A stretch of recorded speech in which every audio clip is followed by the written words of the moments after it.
The hardest word that I'm having trouble with right now is responsibility. And I have a hunch that most of the things that I consider responsibility are just my ego telling me things I have to do. But I also, when I think about the future of the earth and human evolution and stuff like that, sometimes I have big emotions of responsibility. So I'm just curious. Thank you. About the right relationship to the word responsibility. Okay. Thank you.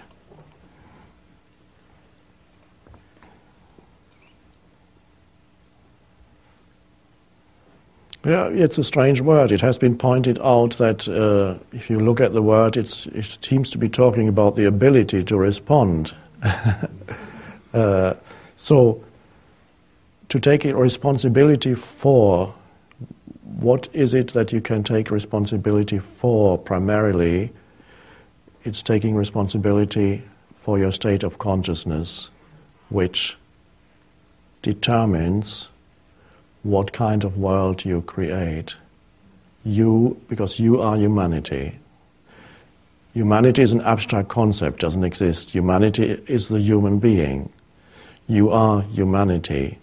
So for humanity to take responsibility, you need to take primarily responsibility for your state of consciousness, because only a diseased or dysfunctional state of consciousness produces a diseased and dysfunctional world out there. By world, I mean the human-made world that has been imposed on what's already there, the planet, which is potentially, of course, a paradise. The planet, pristine, unbelievable jewel, a being of great intelligence. We are not separate from it, but the being is going through a transitional process. And every transitional process is critical. It may or may not work, in which case the being will go some other way. But your state of consciousness determines what kind of world you create, what kind of action you take, and what consequences your actions have. So here, this is why my main work is to address the cause of dysfunction, which lies in the human mind, the dysfunction of the human mind, or as it is sometimes called in Zen, the sickness of the human mind. So, as I see it, and I don't think anybody who reads history can doubt it, there is a deep-seated dysfunction in humans, has been there for thousands of years. And if there's no shift in that, then the dysfunction will destroy us. It probably won't destroy the planet because the planet has enormous resources, but would take a while for the planet to recover. All you have to do then is primarily take responsibility for your state of consciousness now. Now. And this is what the entire teaching really is about.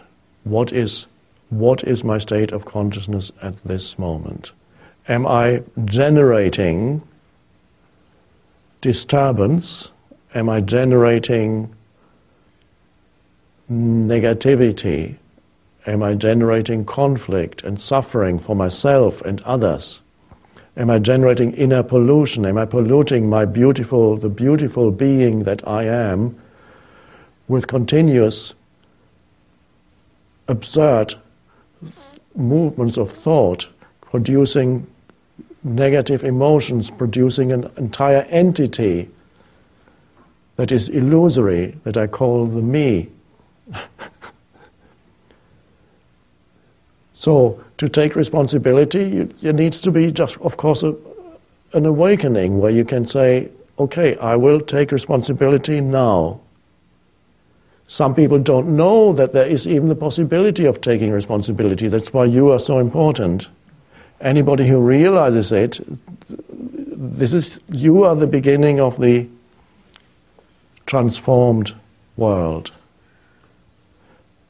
I don't know who first coined the famous phrase. You hear it quite often these days.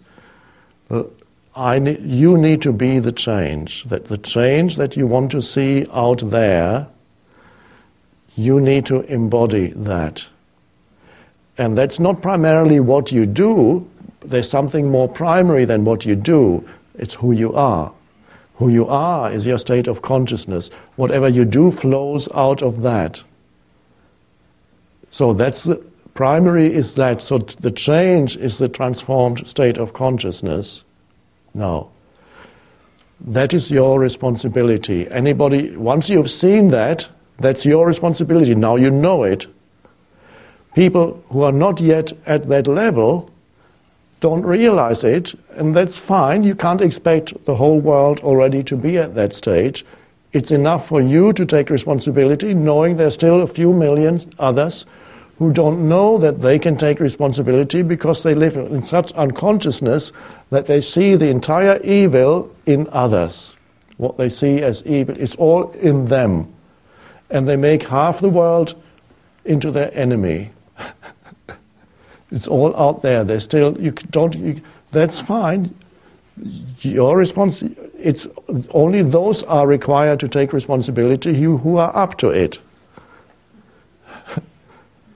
But even those who are totally unconscious still, on the one hand, they don't know what they're doing. Obviously, as Jesus said on the cross, they know not what they do. In other words, they are in the grip of unconscious forces, or unconscious mental emotional streams. They don't know what they do. They cannot be held responsible. And people say, well, they should be held responsible. No, they can't be. They don't know what they do. However, the fact that they are not responsible because they can't be responsible does not mean that they do not suffer the consequences of their unconsciousness. So they generate suffering. And eventually, suffering is the fire in which the ego gets burned up, the collective ego and the personal ego. That's the long way, the slow way, the painful way. And then there is a shortcut, which is any spiritual teaching it cuts through that. The painful way, the long way of waking up. More and more suffering. The planet might not endure such a long learning process for humanity. So if the learning process of humanity does not become shortened, it is doubtful that the planet can allow the humanity to learn through further suffering for another 500 years, or even 200 years, or even 100 years.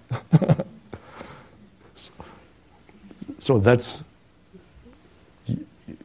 you are responsible for all that.